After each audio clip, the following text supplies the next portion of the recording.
গঙ্গার তীরে দাঁড়িয়ে গোপাল ভাঁড় ও রাজা কৃষ্ণচন্দ্র নিজেদের মধ্যে কিছু গল্পকথা করতে লাগলো।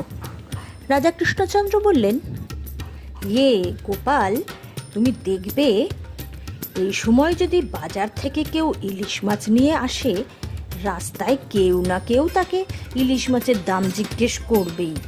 কেন বলো তো?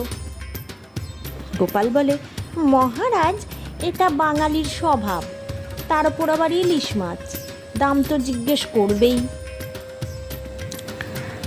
গোপাল, তোমাকে যদি আমি একটা শর্ত দিই, এই ধরো তুমি বাজার থেকে একখান ইলিশ মাছ বাড়ি অবধি নিয়ে এলে, পথে তোমায় যদি কেউ তার দাম জিজ্ঞেস না করে, তাহলে তোমায় 100 টাকা পুরস্কার দেব। আর যদি কেউ দাম জিজ্ঞেস করে ফেলে, তাহলে 25 ঘা চাবুক। রাজি আছো?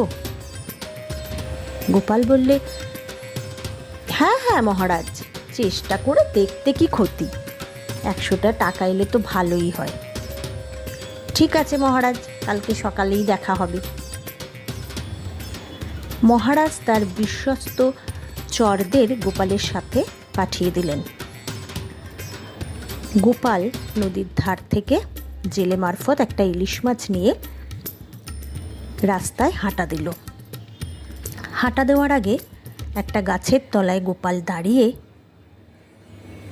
তার পরনের বস্ত্রখানি মাথায় পাগড়ির মতন করে বাঁধলেন এবং কপালে সারা গায়ে কাদামাটি মেখে নিলেন। এই দেখে তো চোর অবাক, এটা কিসের জন্য বুঝতে পারল না। এরপর গোপাল লোকালয় দিয়ে হেঁটে চলল। কিন্তু অবাক কাণ্ড, সবাই গোপালকে পাগল ভেবে তাকেই দেখতে থাকলো। তার হাতের ইলিশ মাছটি তাদের নজরেও এলো না, এমনকি বাচ্চারা তাকে ঢিল ছুটতেও শুরু করে দিল। এইভাবে সে বাড়ি অবধি এসে পৌঁছে গেল। রাজা কৃষ্ণচন্দ্রের বিশ্বস্ত চরেরা মহারাজের কাছে গিয়ে সমস্ত ঘটনা খুলে বলল। মহারাজ তো হেসেই পাগল।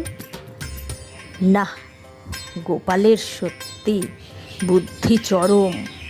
দেখো কেমন ইলিশ মাছটা নিয়ে সোজা বাড়িতে ঢুকে গেল, কেউ তার দামও জিজ্ঞেস করলো না। ডেকে আনো গোপালকে, 100 টাকা পুরস্কার ওর প্রাপ্য।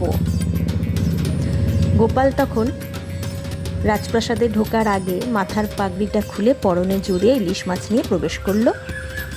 বলল, কি মহারাজ, বলেছিলাম না আমাকে কেউ জিজ্ঞেস করতে পারবে না, হলো তো?